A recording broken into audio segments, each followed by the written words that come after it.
buang sampah sembarangan. Udah tahu sampah biang masalah, buang sampah pada tempatnya lah. Iya ya, kalau bukan kita siapa lagi? Ayo kita buat Jakarta jadi bersih.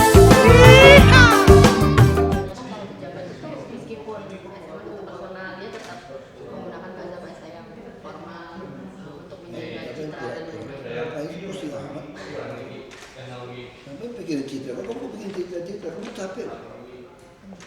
Kamu kalau bukan jadi orang, kamu tambah beban satu.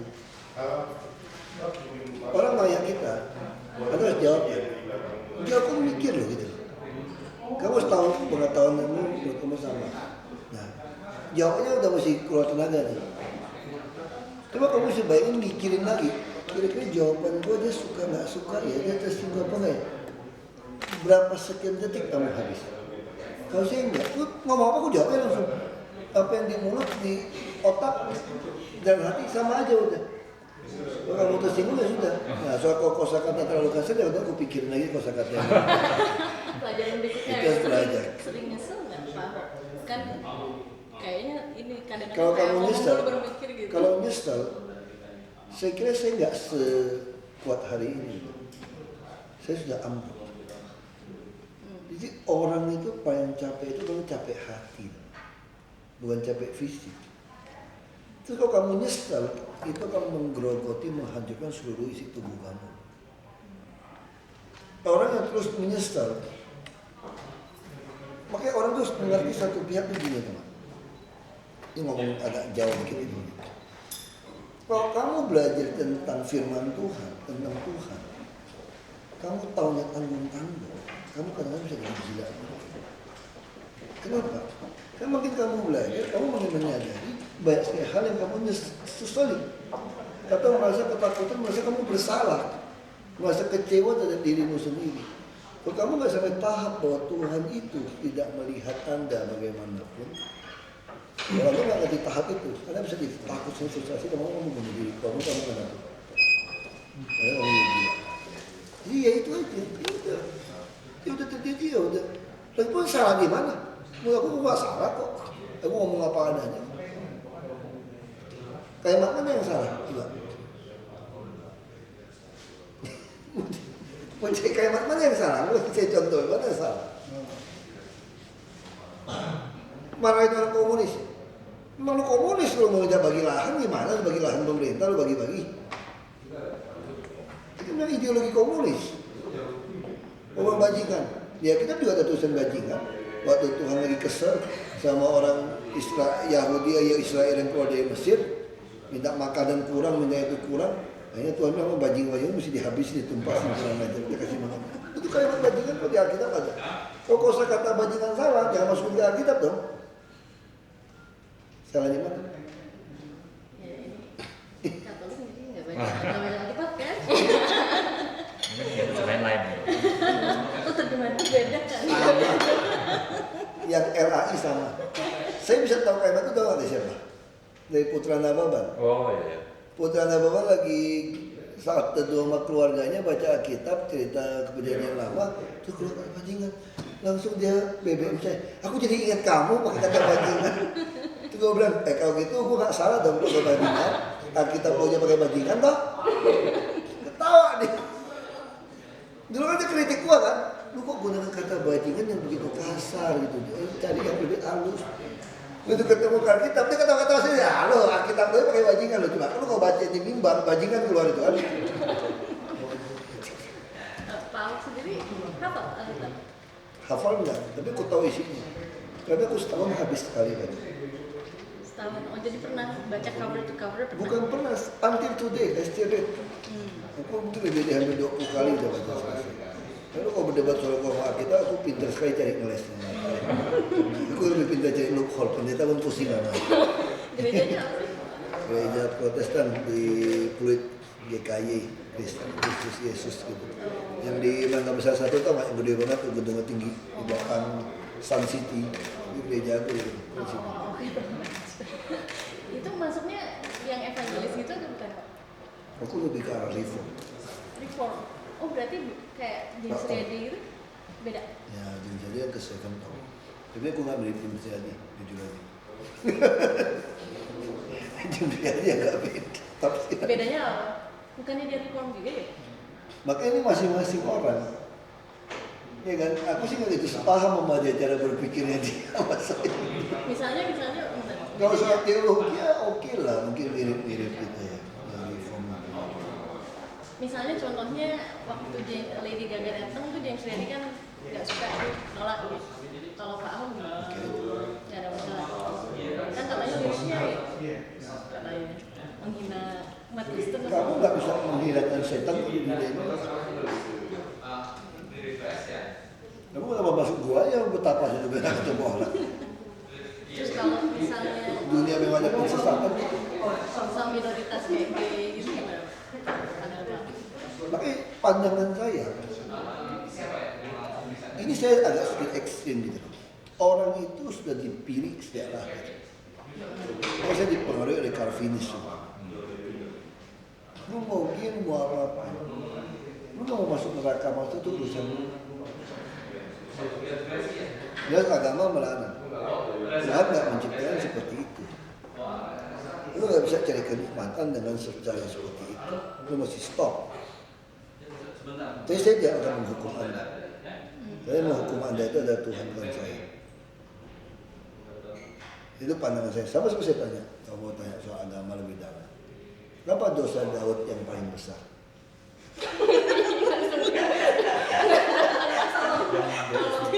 Nah, itu kan.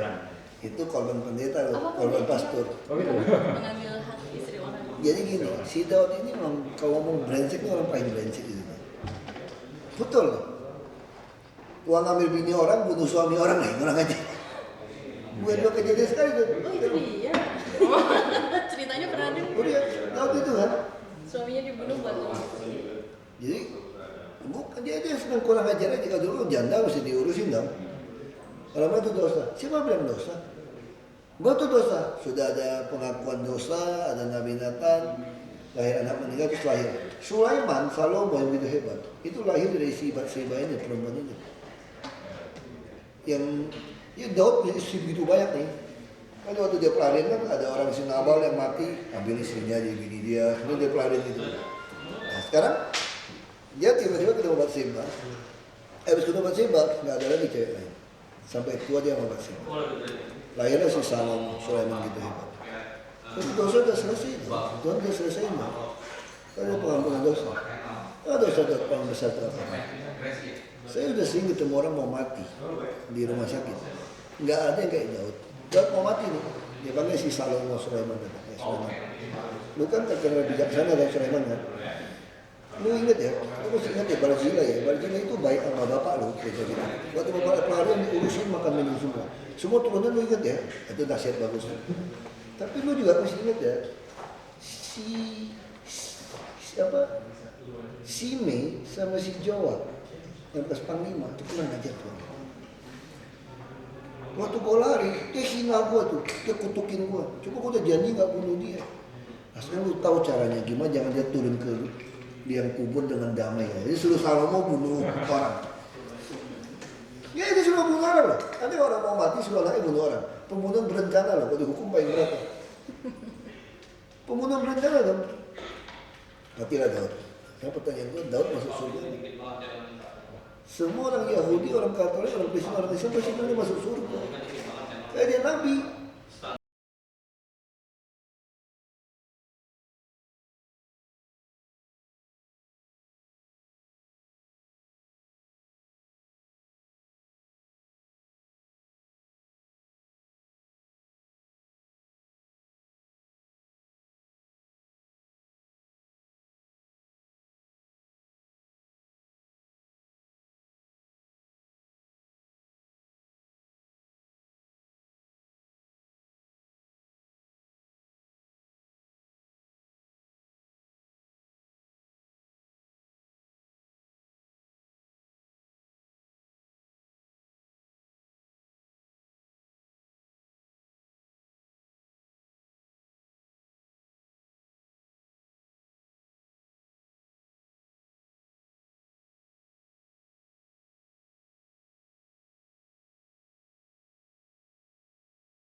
sewa rumah susun. Ada yang mau beli hak sewa.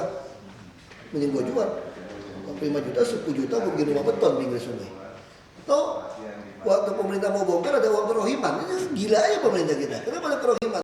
Pasti pusat ini dulu ada pejabat yang mau nyilap duit kalau saya keluarin peraturan ini. Atau mereka kuasa mereka punya rumah petak. Jadi mereka punya rumah petak sewain. Mereka disuruh ganti kerohiman. Ke kerohiman boleh nggak saya jual beli ini rumah yang ilegal? Tetap jual beli dong. Walaupun nggak ada sertifikat. PLN kasih listrik lagi, mantap Pak. Rumah betul. Saya kalau punya 45 juta, 10 juta bangun rumah, 5 juta buka pulsa handphone, 30 juta simpan bisa kawin lagi. Itu kira-kira gitu kan. Lu kenapa takut balik? Di sini pejabat juga jadi korup. Enak aja lu kasih lu rumah susun dapat 45 juta. Kalau gitu udah mau dapat rumah setahun dulu 3 juta, 5 juta. Itu yang terjadi dulu gitu. Rusak semua orang miskin nggak bisa dapat rumah. Miskin dikasih dia jual kalau buat peraturan baru. Masih main. Gue paksa dia masih debet. Kalau dia ada debet 3 kali nggak bayar kan di blacklist. Terus KTP-nya mesti beramat di rumah susun. Kalau kamu punya rumah mau nggak kamu ganti alamat rumah susun? Kamu pasti nggak mau. Nah, juga buat perjanjian hanya boleh diwariskan untuk anak, mantu, pasangan. Begitu kamu udah lebih kaya, beli rumah, mau nggak anakmu tinggal di rumah susun? Nggak mau tuh. Balikin. Kalau sekarang dia nggak tinggal rumah susun, punya rumah susun berapa puluh biji disewain ke orang. Kita 150.000 atas sama orang miskin distribusi dia sewain 1 juta sebulan. 2 kamar. Jadi kita disubsidi, perbaikan semua kita. Itu yang brengsek. Sama kayak di pasar, baik pasar sama. Di pasar untuk sementara lockdown semua berapa puluh ratusan tempat. PKR masuk. PKR nggak jual. Lama-lama pasar tambah maju, yang duduk siapa? Tauke pasar yang duduk di situ. Yang ini gimana? Dapat duit, miskin lagi, jualan dia. Memang dari dulu gue di lapak kok, memang dulu gue di jalan kok. Nah, makanya PKR lu nggak pernah beres. Lu masukin berapapun, dia muncul. Yang di pameran itu ada lagi Pak sekarang. Kenapa? Karena lu nggak pernah tindak tegas, lu nggak pernah daftar ini PKR. Terus PKR kita udah gede setengah bukan KTP DKI loh. Maksud saya tuh solusinya Disewain. gimana Pak? Solusi itu tadi. Yang beda, jadi jangan balik lagi gitu. Semua PKR sama kok. Saya juga nggak balik lagi. Saya nggak bisa balik lagi. Saya nggak bisa balik lagi di zaman dulu masukin nggak bisa. Karena tanah Jakarta udah habis. Itu yang saya bilang zaman Sutioso Bang. Artinya sekarang Fokus. persoalannya jumlah. Nah, Aku nggak mau. Jakarta nggak Aku bisa. nggak peduli jumlah. Aku mau bagi Anda di semua trotoar dan taman dan mall-mall. Saya paksa. Emporium contoh yang berhasil. Boleh dicek. Emporium semua di luar jalan. Fluid ya Pak? Aku kan sering pulang aku tes kan. Tes case itu. Panggil bos Emporium. Lu masukin mereka di bawah garasi. Lu bocorin AC dikit. Lu pungut dari mereka 20.000 kebersihan. Mau nggak? Seneng dia di luar bisa 40.000, 60.000. Nah, kita mesti ngerti filosofi. Kenapa bisa banyak PKL di Jakarta?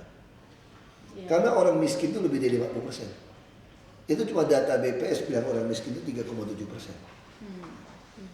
Kenapa cuma 3,7% orang miskin? Kamu nggak pernah dengar cerita-cerita ini kan? Saya bukan asal nembak loh, saya kaji dengan baik. Karena garis kemiskinan itu digunakan 2.500 kalori per hari. Kalau dikonversikan dengan uang, beli ubi, beli apa, hanya 347.000. Ya kalau kamu penghasilan 347.000, kamu ini orang kaya. Tidak di bawah kemiskinan. Lalu Bank Dunia mengatakan $2 Amerika. Jadi kamu 750.000 saja, kamu sudah di atas garis kemiskinan. Padahal kebutuhan hidup lajang minimum seorang lajang 2,4 juta.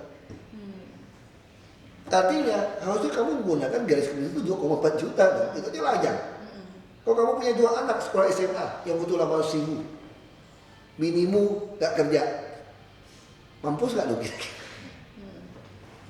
Maka itu yang terjadi. Semua yang kerja di kantoran di mana-mana, makannya di PKL. Kalau nggak Bang, Ada demand, makanya ada supply. kita semua gitu ya. Iya, kita orang kantor, saya dulu kerja di Sudirman, Tower, Menara Sudirman. Kalau lagi malu turun nggak ada teman, suruh office boy beli nasi, belinya di warteg. mana sanggup, gaji saya habis. Gaji Artinya kan saya habis, pakai dasi sih keren. Gajinya nggak bisa makan. visinya Pak Ahok tentang PKL kan dibutuhkan satu itu ya, bahwa memang PKL adalah sarana terbaik untuk menjadi wira swasta. Misalnya Anda kasih dapat pesangon 10 juta. Kalau Anda pintar masak saja. Kalau saya selalu punya tempat untuk pemula. Kira-kira kamu bisa berhasil? Berhasil. Makanya tempat ini, makanya saya bilang rusun tidak boleh dijual. Pasar rakyat tidak boleh dijual. Tempat titik PKL nggak boleh dijual. Ini hanya boleh diwariskan untuk anak dan menantu. Cucu pun tidak boleh. Ya cucu saya gimana? Itu kalau anak menantu dari anak menantumu masih siap, silakan pakai. Ini satu tingkat. Satu tingkat aja. Nah itu yang karena orang miskin selalu ada sama kamu sampai kiamat. Orang pemula mau jadi pengusaha selalu ada sama kamu. Jadi Anda sediakan tempat itu, rumah untuk pemula, tempat usaha untuk pemula. Tapi sakit saya ganti Anda asal mau masuk kelas 3. Kenapa saya gunakan ini? Ini manusiawi, pendekatan manusiawi. Kenapa dulu bisa masuk kacau awal? Saya di Belitung 2005, 2006. Kau gunakan kartu ini, kamu bisa berobat gratis. Orang menengah beli kartu ini loh, nyogok beli. Gitu. Bawa mobil. Baik, aku beli kartu. Aku berobat. Nanti begitu. Lu mesti lihat puskesmas. Di opname di kelas 3. Satu kamar, 10 ranjang, 1 kamar mandi. Lu mau nggak? Lu kau kaya? Lu nggak mau. Nah itu seleksinya. Di Jakarta aku perketat lagi sekarang, rayonisasi. Kamu orang Cilincing sakit, di puskesmas Cilincing. Kamu pasti dirujukkan di RSUD Koja. Jadi Koja lagi penuh. Orang menengah marah, saya mau ke Tarakan. Nah itu orang menengah lu. Lu kalau miskin masa lu naik transport jauh-jauh ke Tarakan. Tarakan di mana lu? Ciding situ lu. Di Jakarta Pusat tuh. Lihat orang miskin, lu mau percaya aku nih. Ya 3 tahun lebih ada nongkrong di rumah sakit. Kita pakai baju rapi sedikit nih masuk rumah sakit. Ketemu orang miskin lagi berobat. Selamat sore Pak Dokter. Dia nggak tahu gue dokter apa bukan. Orang miskin nggak pernah tanya dokter apa. Kita baru tanya. Aku mau ke dokter jantung nih. Dokter jantung mana yang top? Orang miskin nggak pernah tanya nama dokter. Yang penting ada dokter datang. Ini life saving. Jadi yang protes kami awal-awal tahun itu adalah kelas menengah. Yang marah-marah minta rujukan di puskesmas, lapor ke wartawan itu ada kelas menengah. Minta rujukan langsung mau RSCM, mau SPAD. Bullshit tuh. Orang miskin nggak tahu, yang penting ada dokter jamah pun dia udah happy. Tinggal yang penting dia ada kamar. Nah sekarang masalah kamar kita memang nggak cukup, karena dia dulu nggak pernah mau bangun rumah sakit. Dulu kan pakai SKPN. Orang miskin suruh kontribusi 10%, malah sanggup dia kontribusi. Nah makanya itu penting. Kesehatan dan pendidikan ini penting. Pendidikan kita udah temukan juga. Orang sekolah SMA butuh 800.000. Dia bayar di swasta. Dia makin miskin orang di Jakarta. Makin dia nggak dapat negeri. Karena tesnya kalah. Dia nggak kursus. Makanannya kurang baik. Dia masuk ke sekolah swasta yang ya katakan abal-abal tanda kutip. Tapi itu memungut 250.000 sampai 400.000 loh yuran. Sebulan. Ongkos transport 10.000.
Jadi kalau kamu bisa berani tegas seperti itu, sama kayak pengemis. Bulan suci Ramadan, aku ke Sunda Kelapa kan, ada 2.000 orang makan, nggak ada, 1.000 juga nggak ada. Itu yang makan juga sopir taksi, orang kantoran yang, nah kalau logika, kalau pengemis, misalnya saya itu miskin banget ya, saya lapar nih, aku pun pura-pura jadi mualaf deh, nongkrong di masjid, toh sahur dapat gratis, buka dapat gratis, betul nggak? Ada nggak orang seperti itu? Pengemis itu pengemis mau buat rumah, bukan mau pengemis makan.